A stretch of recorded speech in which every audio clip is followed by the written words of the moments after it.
எல்லாம் பார்க்கறதுக்கு. விழுந்தது நதியில விழுந்துடுத்து. இந்த நதியில அடிச்சுட்டு போகிறது பிறந்த குட்டிய. அப்ப இவர் பார்த்த உடனே மனசு பதறும் இல்லையா? அது என்னன்னா, நல்லதா இருந்தா நமக்கு அது தொந்தரவு பண்ணாதுன்னா பதறும், அது தொந்தரவு பண்ணாது அப்படின்னா பதறும். ஒரு நல்ல நாய்க்குட்டி ரொம்ப அழகா இருக்கு, திடீர்னு கிராஸ் பண்ணிட்டு போகிறது, அடிபட்டு கத்துறேன் ஐயோன்னு இருக்கும். அதே ஒரு சொறி நாய் அடிபட்டுதான் பெருசா கவலை, பரவாயில்ல போய்தான் நல்லதுதான், அது மேலெல்லாம் குசு முச்சுருக்குச்சியா அப்படின்னு. அப்போ அதனாலே நமக்கு கஷ்டம்னா அது மேலே நமக்கு அபிமானமும் பந்தமோ வரதில்லை. பாம்பு அடிக்கிறா, ஐயோ பாம்பு அடிக்கிறாளே யாராவது கவலையாப்படுறோம். அடிச்சுடா அப்பாடா, அடிச்சாச்சு இல்லை, செத்து போயிடுது இல்லை, அப்பாடா நிம்மதி. வீட்டுக்குள்ள பாம்பு தர அடிச்சு போட்டு தானே மறுதால, ஐயோ பாம்பு அடிக்கிறாளே பாவம் எவ்வளோ அழகா இருக்கு, என்னமா படம் எடுக்கிறது, நல்ல பாம்பை பார்த்து ஃபர்ஸ்ட் கிளாஸாக படம் எடுக்கிறது, என்னமா வளைஞ்சு போகிறது, எப்படி இருக்காது தோலை அதுவும் அப்படின்னு. பாம்பு தோலை பார்த்தாலே பயமா இருக்கு, பாம்பு சட்டையை பார்த்தாலும் ஐயோ அப்படின்னு இருக்கு. அப்ப இது விஷம், இது பயமா இருக்குன்னா அதை கொன்னா அது அடிபட்டா தப்பில்லை.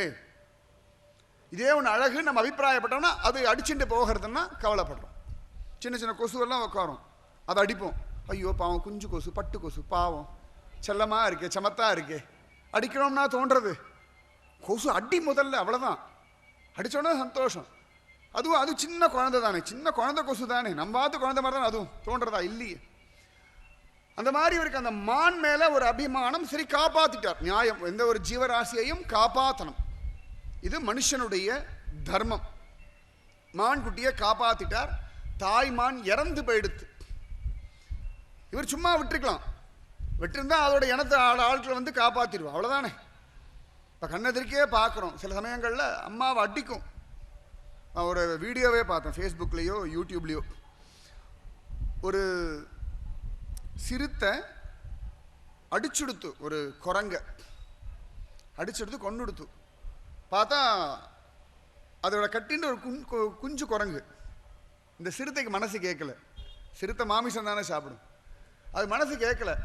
அந்த குரங்கு குட்டி பக்கத்துலேயே உட்காந்துருக்கு, அதை சாப்பிடலை, அம்மாவையும் சாப்பிடலை.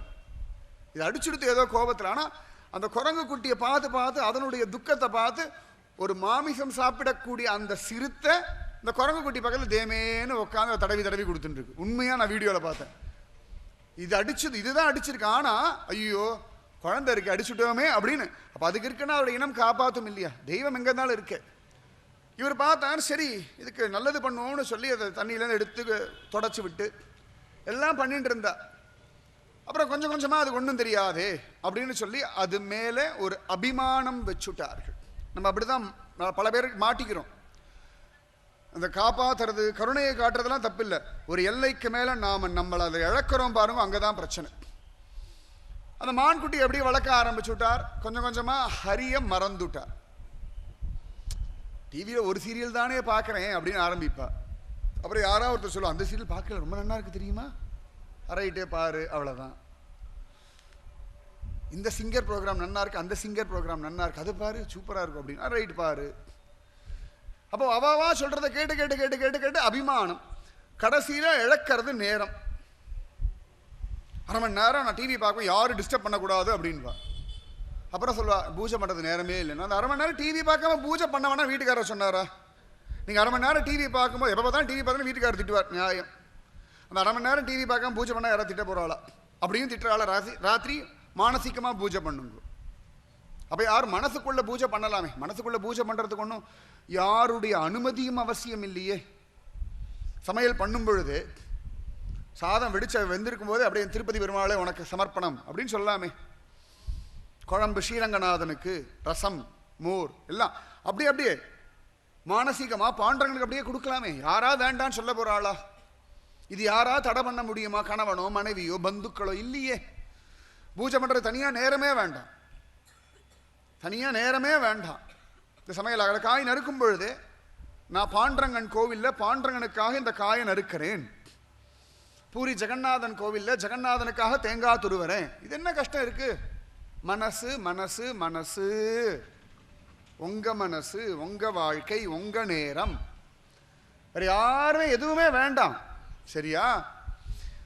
ஆனா இவர் மனசு மயங்கி போயிட்டார், மானிடத்துல மாட்டினுட்டார். மான் மான் மான் மான் அபிமானம் வச்சுட்டார். நம்ம எத்தனை பேர் வைக்கிறோம்? அவர் மான் கிட்ட வச்சா நம்ம மனுஷா கிட்ட வைக்கிறோம். ஐயோ பாவம், அவ ரொம்ப கஷ்டப்படுறா, என்னை பார்த்தா ஓன்னு அழறா. மனுஷன் அழறான்னா ஜாக்கிரதையா இருக்கும். நம்மெல்லாம் ஐசியூவில் யாராருன்னு அழுதோம்னாக்கா நம்மளாம் ஐயோ அழறா பாவம், டாக்டர்லாம் கல் மாதிரி போயிட்டு இருப்பா.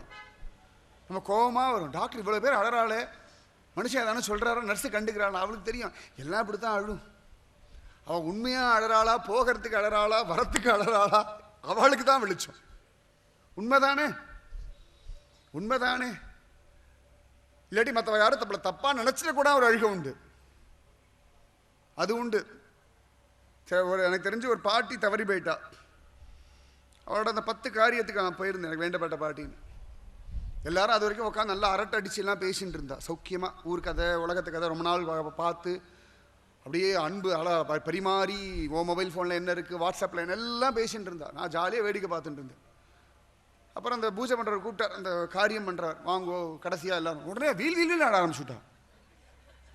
நான் பயந்தே போயிட்டேன்.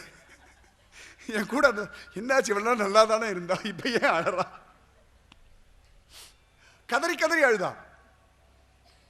எனக்கு நிஜமாக எனக்கு சிரிப்பு தான் வந்து, வேற என்ன பண்ண முடியும்?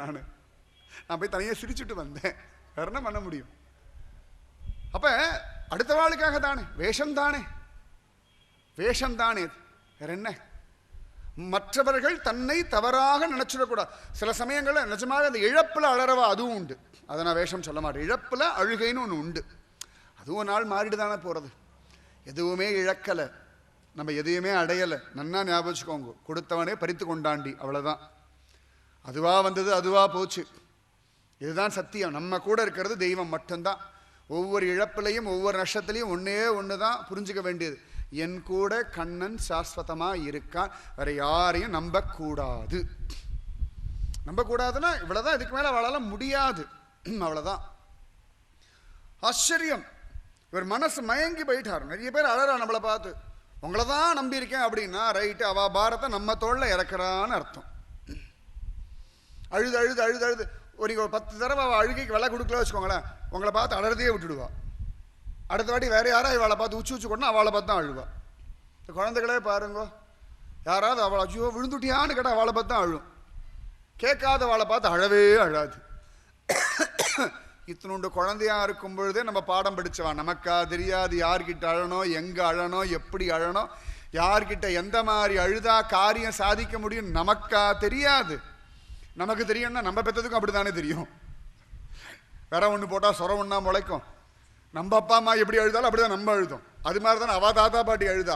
இது மேனுஃபேக்சரிங் டிஃபெக்ட், ஆரம்பத்துலேருந்தே இப்படித்தான், ஆதி காலத்துலேருந்தே. அவாளுக்கு வேணும்னா ஒவ்வொருத்தரை பிடிச்சிட்டு காரியம் சாதிக்கிறா இல்லையா, இது உலகத்தினுடைய நியதி. அதனால ஜாக்கிரதையா இருக்கணும். ஜடபரதருடைய கதை முக்கியம், அதுதான். இவர் அப்படி மான் கிட்ட மயங்கி போயிட்டார், மானையே நினைச்சார், மான் தியானத்தில் மூழ்கி போயிட்டார். அது கண்ணு எப்படி இருக்கு பாரு, உடம்புல புள்ளி எப்படி இருக்கு பாரு, உடம்புல மான் புள்ளி மாதிரி தான் இருக்கும், வேற எப்படி இருக்கும்? நம்ம சொல்லுவோம் அவளை யாராவது எப்படி சொன்னா, அவள் ஸ்டைலை பாரு, அவள் தலை முடி எப்படி இருக்கும், முடி மாதிரி தானே இருக்கும். கண்ணு எப்படி இருக்கும், கண்ணு மாதிரி தானே இருக்கும்.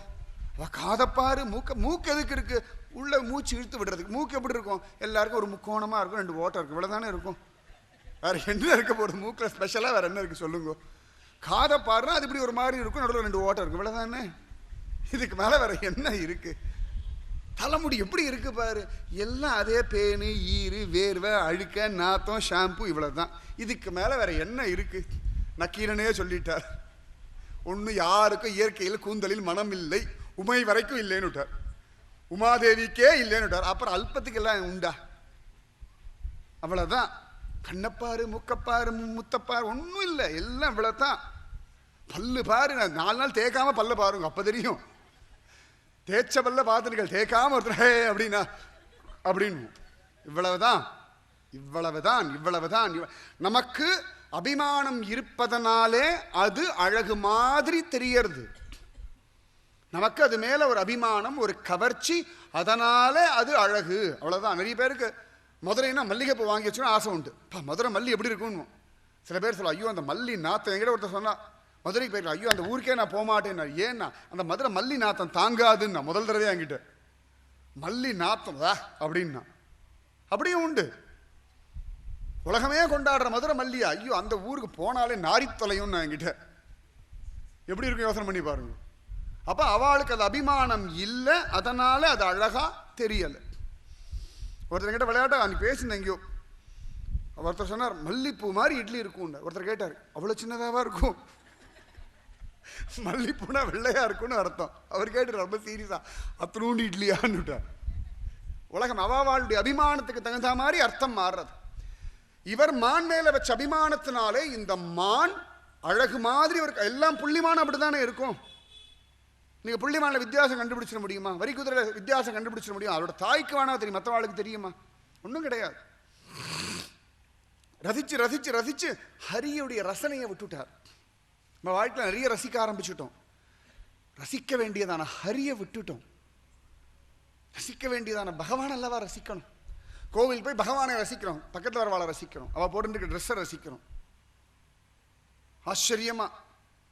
இப்போ ரசனைன்றது பகவானிடத்தில் இருக்கணும், அதுதானே உத்தமம். இவருடைய அந்த ரசனை மான் கிட்ட போயிடுத்து. ரசிக்கிறோம், வாழைப்பழத்தை ரசிக்கிறோம். எவ்வளோ தூரம் ரசிப்போம்? நல்லா பழுத்திருக்கேன்னா தோலை உரித்து அழகாக சாப்பிட்டுட்டு அப்படி தோலை தூக்கி போடணும். தோலை பார்த்து ஆஹா தோல் என்னமா இருக்கு, எப்படி இருக்கு, ரசிக்க வேண்டிய அவசியம் இருக்கா? அப்போ உள்ளுக்குள்ள இருக்க அந்த பழம் தானே முக்கியம். வெள்ளை அந்த தோலை பார்த்து தான் பழுத்திருக்குன்னு தீர்மானம். தோல் தான் இத்தனை தூரம் அதை காப்பாற்றி அதோட ருசி மனம் எல்லாத்தையும் காப்பாற்றி கொடுத்தா அந்த தோல் தான், அதுக்கு விலையே கிடையாது, அவ்வளவுதான். அதுபோல எந்த ஒரு விஷயமா இருந்தாலும் எந்த நிலைமையிலும் உள்ளுக்குள்ள இருக்கிற ஹரிதான் முக்கியம், மற்றெல்லாம் வெளியில போத்திருக்கிற தோல் தான். பலாப்பழத்தை எடுத்தோம்னா பலாச்சொலையை எடுத்துட்டு தூக்கி தானே போடுறப்பா, இந்த தோல் என்னமா காப்பாத்திருக்கு, எவ்வளவு தடிமனான தோல், எத்தனை அழகா முள்ளு முள்ளா இருக்கு, என்னைக்கா ரசிச்சிருப்பேல கொண்டு போடுது குப்பையை, அவ்வளவுதானே. இந்த முட்டைகோசு இல்லாட்டி காலிஃப்ளவர்லாம் இருக்கும், அது கீழே ஒரு காம்பு இருக்கும், இலை இலையா இருக்கும், பார்க்குறது ரொம்ப அழகா இருக்கும். அந்த அதில் கீழே வெட்டிட்டு தான் அப்புறம் அந்த இது காலிஃப்ளவரே எடுப்போம். ஆஹா இந்த காம்பு எவ்வளோ அழகாக தாங்கிடுது, உட்காந்து ரசிக்க முதல்ல கொண்டு போடு. உருளைக்கிழங்கு தோலை உரிப்போம், தோலை உரிச்சா அதுக்கப்புறம் அந்த தோலை தொடர்றதுக்கே அசிங்கமாக இருக்கும், அது நாரது கொண்டு குப்பை தொட்டியில் போடணுமோ, இந்த தோல் தான் எவ்வளோ தூரம் கொடுத்துருக்கு. இதே மாதிரி தான் உலகத்தில் நீங்கள் எதை அனுபவிச்சாலும் அனுபவிக்கிற எல்லாமே வெளியில் இருக்கிற வஸ்து தான், அது அசாரம். உள்ளே இருக்கிற பகவான் மட்டும்தான் சாரம். இந்த சாரத்தை எடுத்துக்கணும். இவர் மான ரசிச்சிருக்கலாம், பகவான் எப்படி இதுக்கு கண்ணை கொடுத்துருக்கான், பகவான் எப்படி இதுக்கு புல்லை சாப்பிடணும்னு புத்தியை கொடுத்துருக்கான். அந்த மானுக்கு தன்னுடைய ஆகாரம் புல் அப்படின்னு எப்படி தெரிஞ்சுது? நம்ம யாராவது சொல்லி கொடுத்தோமா? கிளாஸ் வச்சு மானே நீ புல் சாப்பிட வேண்டும். இப்போ வரலாம் அந்த கார்ன்ஃப்ளேக் அட்வர்டைஸ்மெண்ட்லாம் போடுறா இல்லையா, அந்த மாதிரி டெய்லி ஒரு வாரம் டயட் எடுத்துக்கொள்ளுங்கள், அந்த மாதிரி ஏதாவது மிருகத்துக்கு நம்ம சொல்ல வேண்டியிருக்கா? உனக்கு இதுதான் ஆகாரம் அப்படின்னு சொல்ல வேண்டியிருக்கா? தானா தெரிஞ்சுக்கிறதோன்னு. அப்போ அதை ரசிச்சிருக்கணும் அவர். பகவான் இப்படிலாம் பண்ணியிருக்கானே, இத்தனை அழகா இந்த மானுக்கு இப்படி கொடுத்துருக்கானே, இந்த மானுக்குள்ளே இருந்து அதை ஓட வைக்கிறானே, அது இவ்வளவும் பண்ணிட்டு இருக்கானே, அப்படி ரசிச்சுட்டோம்னா பிரச்சனை இல்லை. இவர் மானுடையதான விஷயங்களை ரசிக்க ஆரம்பிச்சார், மரணம் வந்துடுத்து மானா போயிட்டார். ஸோ ஜாகிரத ஜாகிரத. மான ரசிச்சு ரசிச்சு மானா பிறந்துட்டார். தெய்வம் பார்த்தான், ஹரி ஐயோ என்னமா பக்தி பண்ணிட்டு இருந்தான், எவ்வளவு நன்னா பண்ணிட்டு இருந்தான். உடனே தோணும் அப்ப தெய்வம் தடுத்திருக்க வேண்டியது தானே. உள்ளேந்து பகவான் சொல்லிட்டு தான் இருக்கான், டிவி பார்க்காதே, இந்த சீரியல் அவசியம் இல்லை, இந்த டைம்ல வீட்டுக்காரர் வருவார், சீரியல் பார்த்து அனாவசியமா ஒரு டென்ஷன் ஆக்காத. அந்த மனுஷன் பார்த்தாலும் கத்துவார், அது பாடு கத்தட்டும், அது அவருக்கு வேற வேலை இல்லை.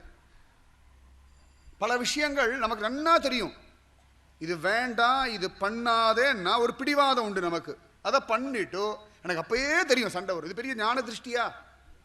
சண்டை வரதுக்கான எல்லா காரியத்தையும் பண்றது நம்ம, பக்கத்திற்கு வாழ சண்டை போடுறதுக்கு தூண்டுறதுக்கான எல்லா விஷயத்தையும் பண்ணிட்டு இவங்க எப்பயுமே இப்படிதான் சண்டை போட்டுட்டே இருப்பா அப்படின்ட்டு. ஏன் அதை மாத்துறதுக்கு எத்தனை நாள் முயற்சி பண்ணியிருக்கோம், எத்தனை விஷயத்துல முயற்சி பண்ணியிருக்கோம்? இல்லையே. அதுதானே நம்ம கிட்ட பெரிய குறை. ஹரி பார்த்தான், எல்லாம் சுதந்திரமா விட்டான், சரி சரி சரி சரின்னு பார்த்துட்டே இருந்தான். ஹரி மானா பிறந்துட்டா, அந்த மனுஷ உடம்ப விட்டுட்டா, மானா பிறந்துட்டார். அவர் பாட்டுக்கு இருந்துட்டு இருக்கார். உள்ளுக்குள்ளேருந்து ஹரி சொல்லிட்டான், குழந்தை நீ புல்லு மேயிற மான் இல்லப்பா, சிங்கத்தை நினைச்சு ஓடுற மான் இல்லப்பா, நீ பூர்வ ஜென்மத்துல பரதன்ற ராஜாவா இருந்தாய்ப்பா, எல்லாத்தையும் விட்டுட்டு காட்டுக்குள்ள வந்து என்ன தபசு பண்ணிட்டு இருந்தாய்ப்பா, ஒரு மான் மேல மான காப்பாத்துறேன்னு சொல்லி அபிமானம் வச்சு இப்படி மானா பிறந்துட்டாய். அந்த மானுக்கு புரிஞ்சு கொடுத்தான், ஐயோ வீணா போயிட்டேனே. உடனே இப்படி அந்த காட்டில் தேடிண்டே வந்து இந்த பரதர் எந்த இடத்துல உட்காந்துட்டு தவம் பண்ணாரோ அந்த இடத்துக்கு அந்த மான் வந்துடுத்து. அவர் தான் மான். அழகா வந்துட்டார். வந்து திரும்பியும் மான் உருவத்தில் இருந்து பக்தி பண்றார். பக்தி பண்றது எப்படி வேணா பண்ணலாம். அதனாலதான் குலசேகர ஆழ்வார் ஊனேறு செல்வத்து உடன்பிறவி யான் வேண்டேன் ஆனேறு ஏழ் வென்றான் அடிமை திறமல்லால் கூனேறு சங்கம் இடத்தான் தன் வேங்கடத்து கோனேறி வாழும் குறுகாய் பிறப்பேனே அப்படின்றார். அப்ப எந்த உடம்புல இருந்தாலும் பக்தி பண்ணலாம்.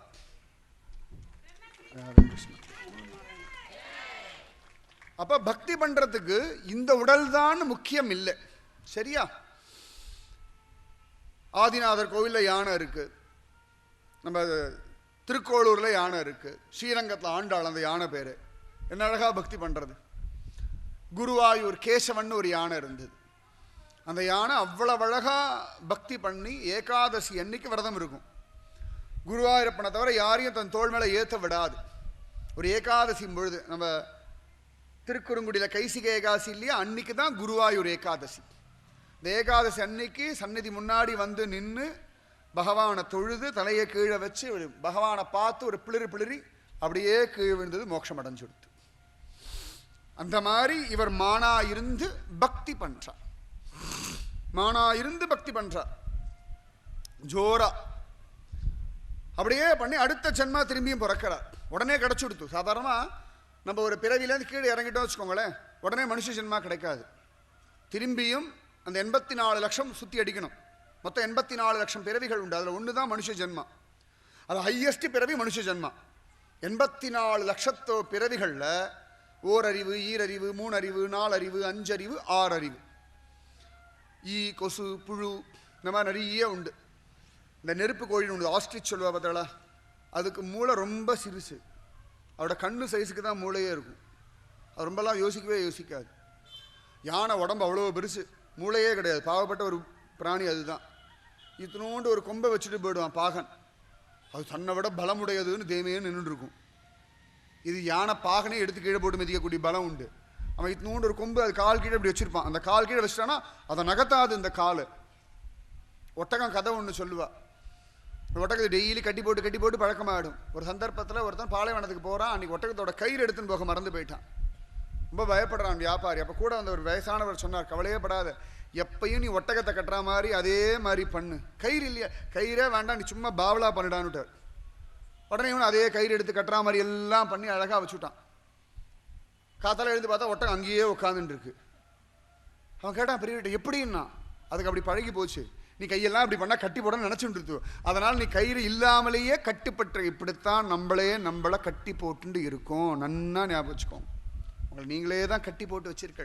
தெய்வம் கட்டி போட்டு வைக்கலை. தெய்வம் கட்டி போட்டு வைக்கவே இல்லை. நீங்கள் ஐபிஎல் மேட்ச் பார்க்கலன்னா தோனியும் டெண்டுல்கரும் அழ போகிறாளா? அவங்க காலில் விழுந்து கை கூப்பி சரணாகதி பண்ணி தயவுசெய்து நீ பார்த்துரு, நீ பார்த்தா நான் நன்னா ஆடுவேன், நிச்சயமாக நாங்கள் ஜெயிப்போம், எனக்கு ஒரு 5 கோடி ரூபாய் கிடைக்கும்னு சொல்ல போகிறாளா? நீங்கள் யாருன்னு அவளுக்கு தெரியவே தெரியாது. டிவிசியில் எடுக்கிற டைரக்டர் அம்மா, உங்களெல்லாம் நம்பி தானே டைரக்ட் பண்ணுறேன், நீங்கள்லாம் பார்த்தா தான் என் குடும்பம் உருப்படும், நம்ம குடும்பத்தை கெடுத்துட்டு இருப்பா. அவள் யாராவது உங்களை கேட்டாளா? நீங்கள் தானே அதில் பந்தப்பட்டுக்கிறேள். அவன் யாராவது வந்து பந்தப்பட்டு என் டிவிசியில் நீ பார்க்கலன்னா இன்னைக்கு ராத்திரி நான் தூக்கில் தொங்கிடுவேன் யாராவது டைரக்டர் சொன்னானா? யாரா நடிகர் சொன்னானா? இல்லையே. இந்த மாதிரி நான் சொல்கிறேன், பொதுவாக புரியறதுக்காக சொல்கிறேன். நீங்கன்னா உங்களால் பொதுவாகவே சொல்கிறேன். அப்போ இது போல பல விஷயங்கள் நம்மை பந்தப்படுத்தி கொள்கிறோம். அந்த மாதிரி இவர் மானா இருந்து திரும்பியும் மனுஷனா பிறக்கிறார். 84 லட்சம் ஜென்மா சுற்றி அடிக்கணும். ஆனால் தெய்வானுகிரகம் மானா இருந்தும் பக்தி பண்ணதுனால அழகா அடுத்த ஜென்மால திரும்பியும் பிறந்துட்டார். பிறந்த உடனே பகவான் ஞானத்தை கொடுத்துட்டான். நம்மாழ்வார்க்கு ஞானத்தை கொடுத்தான் இல்லையா? நம்மாழ்வார்க்கு சடகோபன் அப்படின்னு ஒரு பெயர். சடம்ன்ற ஒரு மாயாவாயு வந்து நம்மளை பீடிக்கும், எல்லாம் மறந்து போயிடும். எங்க வந்தோம் யார்கிட்ட வந்தோன்னே தெரியாது. வீணு ஒரு அழுகாழுவோம். அன்னைக்கு அழ ஆரம்பிச்சது தான். எதுக்குடான்னா, ஐயோ எனக்கு யாராவது காப்பாற்றுங்க, எனக்கு யாராவது வேணும்னு எல்லாம் அப்போ ஆரம்பிச்ச ஏமாத்தழுக போகிற வரைக்கும் ஏமாற்றி தான் எழுதுன்னு இருக்கும். உடனே யாராவது எடுத்து தூக்கி ஒன்றும் ஓஹோ சமத்து அப்படின்னா ஆஹா ரைட்டு, அப்போ நம்ம அழுகைக்கு ஒரு விலை இருக்குது, கண்டுபிடிச்சாச்சு. அன்னைக்கு ஆரம்பிச்சது தான். அழுதா காரியம், அப்புறம் பசிச்சா அழணும், தூக்கம் வந்தா அழணும், அழுது காரியம் சாதிச்சே பழகி போயிட்டோம். இவர் அப்படி ஆச்சரியமா பார்த்தார். இந்த சடன்ற மாயாவாயுவை துரத்தி விட்டுட்டார் சடகோபன். அந்த மாதிரி இந்த பரதர் பார்த்தார், திரும்பியும் மாட்டிக்கப்படாதுன்னு ஜடம் போலே இருந்தார். ஜடம் போலவே இருந்தார், ஜடமாவே இருந்தார். எதுக்கும் அழலை, எதுக்கும் பேசலை. கொடுத்தா சாப்பிடுவார், கொடுக்கலையா கண்டுக்க மாட்டார். நல்லதோ கெட்டதோ இப்படியே வாழ்ந்துட்டு இருக்கார். அப்பா அம்மாலாம் பார்த்தா பாவம் இவன் ஊமை செவிடன் அப்படின்னு நினைச்சு விட்டார். நிறைய பாகவதர்கள் மகாத்மாக்கள்லாம் அப்படிதான் இருக்கா. உலகத்துக்கே தெரியாம தன்னை மறைச்சிண்டு வாழறார்கள். அவர் பார்த்தார், ஹரிஸ்மரணம் பண்ணணும், எவ்வளவு முடியுமோ ஹரித்தியானம் பண்ணணும், மற்ற எந்த விஷயத்துக்கும் விலை கொடுக்கப்படாது. யாராவது அவரை கேவலப்படுத்தினாலும் கண்டுக்கவே மாட்டார். அவர் பாட்டுக்கு போயிட்டு இருப்பார். யாராவது அவரை கொண்டாடினாலும் கண்டுக்க மாட்டார். நம்ம ரெண்டுத்துக்குமே முதல்ல நிற்போம். என்ன சொன்னீங்க, என்னை பற்றியா சொன்னீங்க, சொல்லுங்க அப்படின்னு ஒரு ஆசை. திட்டினா என்னை பற்றி என்ன சொன்ன சொல்லு, இப்போ தைரியம் இருந்தால் சொல்லு. அப்போ நம்ம மேலே இருக்க அபிமானம் எவ்வளோ தூரம். திட்டினாலும் கொண்டாடினாலும் அதை கேட்கணும்னு ஆசை. அவள் தான் சொன்னது கேட்கலையோன்னு திட்டினது தேமேன்னு போயிட வேண்டியது தானே. இவ்வளோ திட்டின அறிவு இருக்கா, நீங்கள் திட்டினதே காதல விட சந்தோஷமாக போயிட வேண்டியது தானே. என்ன சொன்னீங்க சொல்லுங்க சொல்லுங்க சொல்லுங்க சொல்லுங்கன்னு சொல்லி திருப்பி திருப்பி கேட்டு அவள் ஒரு தடவை திட்டினதை திருப்பி ரெண்டாவது தடவை கன்ஃபார்ம் பண்ணி, ஆமாம் அவனுக்கு அறிவு இல்லைன்னு சொன்னேன், இப்போ என்னன்றான்வா. ஒரு தடவை சொன்னதா காதல விளையோன்னு, ஆஹா பரவாயில்ல பகவானோட ஆசீர்வாதம் போக தோன்றதில்லை, அது எப்படி அறிவில்லைன்னு சொன்னேன். அப்படி நிறைய. அப்போ ஒன்றுமில்லாத விஷயத்தை பெருசு பண்ணி பெருசு பண்ணி பெருசு பண்ணி பெருசு பண்ணி பெருசு பண்ணி பெருசு பண்ணி நேரத்தை வீணடிச்சு, உடம்பை வீணடிச்சு, மனசை கஷ்டப்படுத்திண்டு, இந்திரியங்களை கஷ்டப்படுத்திண்டு, எமோஷனல் இடியட்ஸ். இடியட்ஸ்ன்னுவா முட்டாள்கள். எமோஷன் அப்படியே அப்படி சொல்லிட்டாளே, என்ன பார்த்து இந்த கேள்வி கேட்டாள், என்ன கேள்வி கேட்டால் அவங்கள பார்த்து நாய் மாதிரி குறைக்கிறேன்னு சொன்னார். சொல்லிட்டு போட்டோமே சார், பரவாயில்ல நல்லா மிமிக்ரி பண்ணுறேன்னு நினச்சிட்டு போயிடுங்க, அவ்வளோதானே. நைன்னு நச்சரிக்கிறிய, பரவாயில்ல எனக்கு அப்படி ஒரு கெப்பாசிட்டி இருக்கா பகவானை நச்சரிக்கணும். அவாவா திட்டுறதுலையே நமக்கு ஒரு விஷயம் இருக்குது, ஏன் நாய் மாதிரி இருக்கு அப்படின்னா, அப்போ நன்றியோடு இருக்கணும், பகவான்கிட்ட நன்றியோடு இருக்கணும். திட்டுறதுலையே நல்ல விஷயம் இருக்குது. கழுதியாக தான் போகிறேன், அப்படியா பாண்டரங்கன் கழுதியாக போயிடுறேன், அவ்வளோதான் முடிஞ்சு போச்சு.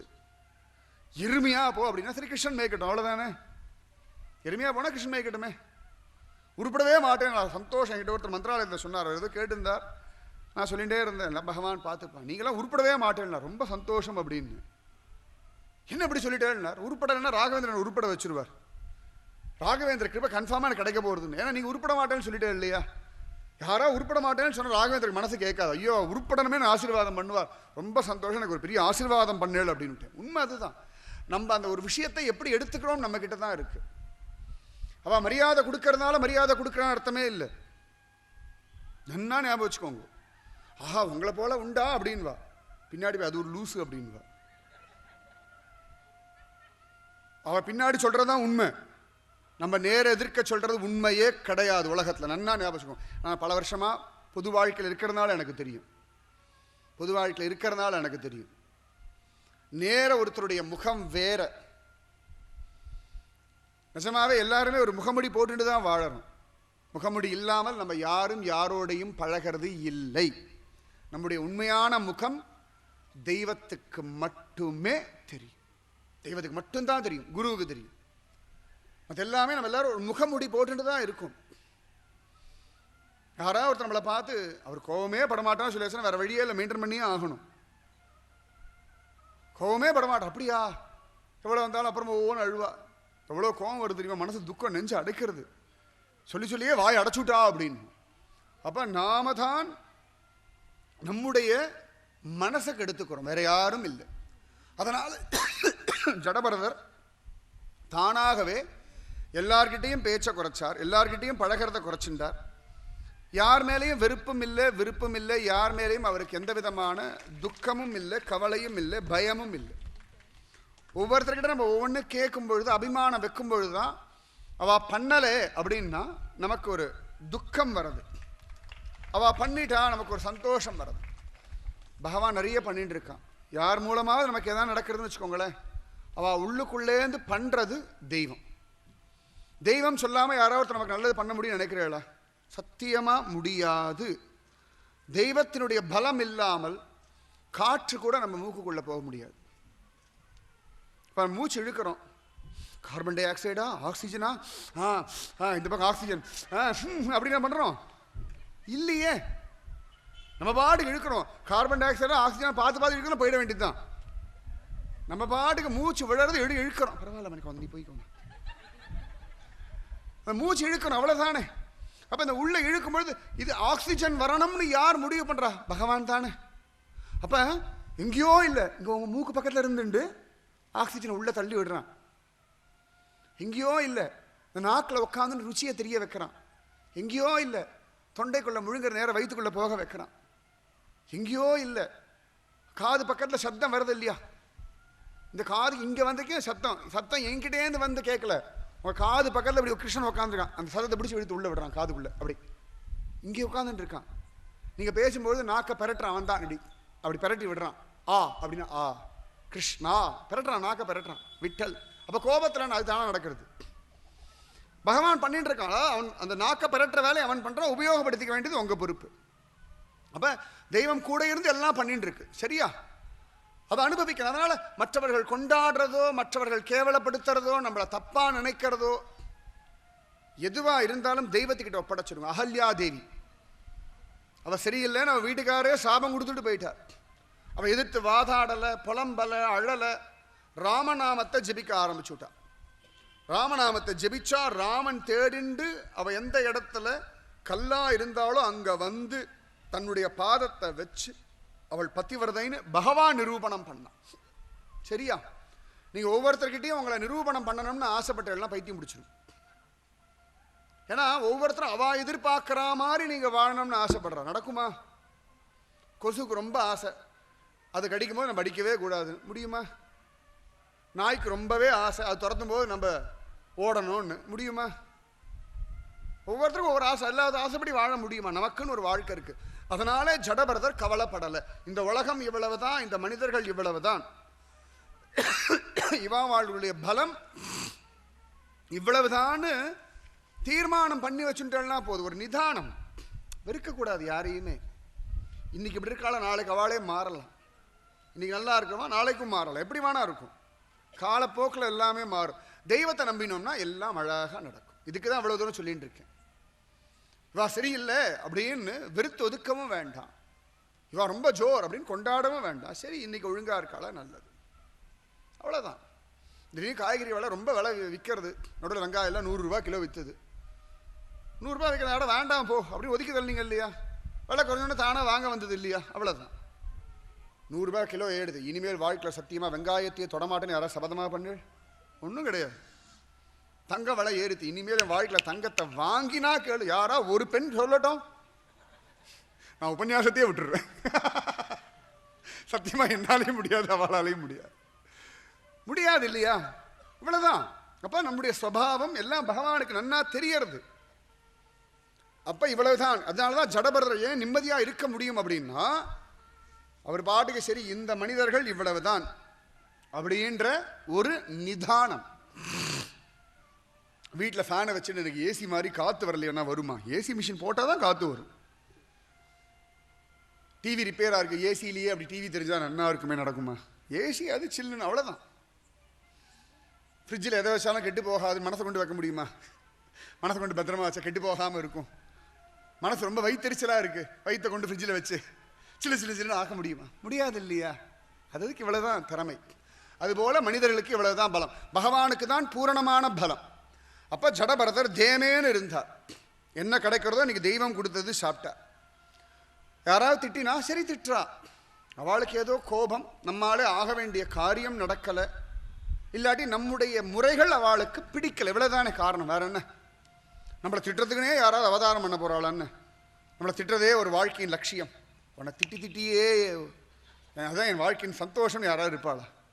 யார் தான் எவ்வளோ நேரம் திட்ட முடியும்? திட்டுறது எவ்வளோ நேரம் யாரால் திட்ட முடியும்? போலீஸ்காரன் எவ்வளோ நேரம் தான் ஒரு திருடன் அடிக்க முடியும்? டயர்டே அவன் எல்லாம் எந்தவுமே ஞாபகம். கெட்ட விஷயத்துக்கு ஒரு எல்லைக்கு மேலே யாராலையுமே போக முடியாது, போர் அடிச்சிடும், டயர்ட் ஆகிடும். அதனால் பரதர் தேமேன்னு இருந்தார். அப்பா அம்மா எல்லாரும் அவரை, அப்பாவும் போயிட்டா அம்மாவும் போயிட்டா, அண்ணன் தம்பிலாம் கண்டுக்கல, கூட பிறந்தவர்கள் தான், ரத்த பந்தம் தான், கண்டுக்கவே இல்லை. இவனும் பார்த்தாரு, சரி அவள் அப்படி வச்சிருக்கா, இருந்துட்டு போட்டோமே என்ன. அப்போ இப்போ சொந்த பந்தங்கள் ஒதுக்கி வச்சவாள்லாம் என்ன வீணாக போயிட்டாளா? சொந்த பந்தங்கள் கொண்டாடுறவாள்லாம் நல்லா இருந்துட்டாளா? ஒன்றும் கிடையாது. அவள் வாழ்க்கை என்னமோ தெய்வ கிருப்பையில் நடந்துன்னு இருக்கு, வேறு ஒன்றுமே கிடையாது. கார்த்திகைக்கு அண்ணன் ஒரு 100 ரூபா அமிச்சான 1 கோடி ரூபாய் சேர்ந்துட போகிறதா? 100 ரூபாய் அனுப்பலைன்னா அப்படி நஷ்டம் வந்துட போகிறதா? ஒன்றும் கிடையாது. ஒன்றும் பெருசாக ஒன்றும் ஆகிட போகிறது. அவாவா வாழ்க்கை, அவாவா பசி தாகம், நம்ம கடைசி என்ன உண்டோ அது வரைக்கும் எல்லாம் இருக்குது. ஒருத்தர் கொண்டாடுறதுனால பெருசாக கிடச்சிட போகிறதும் இல்லை, ஒருத்தர் ஒதுக்கிறதுனால தெய்வம் தள்ளி வச்சிட போகிறதும் இல்லை. இதுதான் நியதி. தெய்வம் நம்ம கூட உண்டு, கிருபை பண்ணும். நன்னா ஞாபகம் வச்சுக்கோங்க. விட்டலன் நீங்கள் எல்லாம் உங்கள் சொந்தக்காரெல்லாம் கூட்டிட்டு வந்தால் தான் கோவிலுக்கு வரணும்னு சொல்கிறானா? நீ வந்தா போதும், அவ்வளோதான். நீ வந்தா போதும். மீரா பிருந்தாவனம் போனா, துவாரகா போனா, அவ பாட்டுக்கு போனா. உத்தமமான தம்பதிகள் கதை வேற. அதுக்கு சொன்னால் மனுஷாக்கிட்ட அபிமானம் வேணான்றதுக்காக சொல்லவ. இப்போ டெய்லி சத்சங்கத்துக்கு வர அழகாக ஒரு சேரில் உட்காந்துட்டு இருக்கேன். 7 நாள் உட்காந்துனேன். நான் பாகவதம் கேட்ட சேரு, இப்போ நான் பத்திரமா வீட்டில் ஞாபகார்த்தமாக எடுத்துன்னு போகிறேன் அப்படின்னு. நான் அடுத்த வாட்டி உங்களை பாகவத்துக்கே உள்ள விட மாட்டான். வந்து உட்காரதுக்கு மட்டும்தான் அந்த சேர். அதை உட்காரணும், சத் விஷயம் கேட்கணும். சேர் நல்லா சௌகரியமாக இருக்காப்பாடா அப்படின்னு உட்காந்து அனுபவத்தையும் நினச்சிருந்தாலும் பாகவதம் போயிடும். அப்போ இந்தந்த விஷயத்துக்கு இவ்வளவுதான் அப்படின்னு ஒரு நியமங்கள் உண்டு. பரதர் ஏற்கனவே மான் மேல் அபிமானம் வச்சு வீணா போனதுனால ஜாக்கிரதையா இருந்தார். யார்கிட்டையும் பேசல, தேமேன்னு இருந்தார். அவர் உண்டு, தான் உண்டு, தன் பக்தி உண்டு. நம்மளுடைய முக்கியமான வேலை நம்முடைய பக்தி, நம்முடைய பக்தி பக்தி பக்தி பக்தி பக்தி பக்தி பக்தி பக்தி பக்தி பக்தி பக்தி. காதல இருந்தாலும் நான் பக்தி பண்ணணும், படிக்க விழுந்தாலும் பக்தி பண்ணணும், எந்த வந்தாலும் பக்தி பக்தி பக்தி பக்தி பக்தி பக்தி. எது வந்தாலும் நான் மூச்சு விடணும்னு ஆசைப்படுறோம்ல, நல்லா நான் மூச்சு அப்படி இழுத்து விடணும் அப்படிதான் ஆசைப்படுறோம். அந்த மாதிரி நம்முடைய முதல் கடமை, கடைசி கடமை, முழு கடமை பக்தி ஒன்று தான். அப்போ ஒரு நாள் அவர் காட்டில் இருக்கார். அப்ப ரகுகுணன் ஒரு ராஜா, அவன் எப்படி போறான் கபிலர் அவர்கிட்ட உபதேசம் வாங்கிறதுக்காக. அப்ப அவனுடைய பல்லக்க தூக்குற 4 பேர்ல ஒருத்தருக்கு உடம்பு முடியாம போயிடுறது. இவர் இந்த காட்டில் படுத்துட்டு இருக்கார். நல்லா ஆஜானு பாகுவா இருப்பார், ஜடபரதர், அழுக்கழுக்கா இருப்பார், குளிக்கவே மாட்டார். பெருசா அவரை பார்த்தா ஒரு பெரிய யோகி, ஒரு தபஸ்வி அப்படிலாம் கண்டுபிடிக்கவே முடியாது. திருவண்ணாமலையெல்லாம் எத்தனையோ யோகிகள்லாம் உண்டு, ரிஷிகேஷ்லாம். கஞ்சா சாமியாரும் உண்டு, ரெண்டும் இருக்கு. ஏன்னா ஒருத்தன் இப்படியே உட்காந்துருக்கான யோகி நினச்சிடாதீங்க, அவன் கஞ்சா அடிச்சு உட்காந்துருப்பான். கண்டுபிடிக்க ரொம்ப கஷ்டம். ரொம்ப தேவையான ஒருத்தர் உட்காந்துட்டு இருக்கார் அப்படின்னா அது கஞ்சா சாமியாரை கூட இருக்கும். பல பேர் கொலை பண்ணிட்டு ரிஷிகேஷன் தான் போய் உட்காந்துட்டு இருப்பான், சௌக்கியமா தாடியை வளர்த்துண்டு அப்படியே உட்காந்துட்டு இருப்பான். அப்போ கண்ணை திறந்து பார்த்துப்பான். நிறைய நான் பார்த்துருக்கேன் பல பேர். இவர் பெரிய ஞானி, தேமேன்னு இருக்கார். அப்போ இவரை கூப்பிட்டு பல்லக்க தூக்க சொன்னார். ஒரு பல்லக்க தூக்குறார். ராஜாவோட பல்லக்க தூக்கினா சந்தோஷம் ஒன்றும் இல்லை, ஒரு சமாதானம் ஒன்றும் இல்லை. ஆஹா, ராஜாவுடைய பல்லக்க தூக்குறேன், ராஜா எனக்கு நிறைய சன்மானம் கொடுப்பான். அவருக்கு அதெல்லாம் கவலை இல்லை. நடந்து போகும்பொழுது பூமியில் கீழே தானே பூச்சி இருந்து அதை மிதிச்சு விட்டேன்னா அதுக்கு என்ன பண்ணுறதுன்னு, அந்த பூச்சிகளுக்கு கஷ்டம் வரக்கூடாதுன்னு பொறுமையாக நடக்கிறார். அது மற்றவாளுக்கு ஈக்குவலாக நடக்கலை. அப்போ உள்ள இருக்கிற ராஜாவுக்கு கஷ்டம். இங்கேயும் அங்கேயும் முட்டிக்கிறான் பல்லக்கில், சத்தம் போட்டான். எல்லாரும் சொன்னா இவன் தான் ஒழுங்கா தூக்கலைன்னு. ராஜா கோபமா சொன்னா, நீ ரொம்ப நோஞ்சானா இருக்கா, நல்லா ஜம்முன்னு இருப்பார், நோஞ்சானா இருக்கா, உன்னால தூக்க முடியலை, பாவம் ரொம்ப இழைச்சி போயிட்டா, கிளச்சி போயிட்டா அப்படின்னா உடனே சிரிச்ச ராம இழைச்சி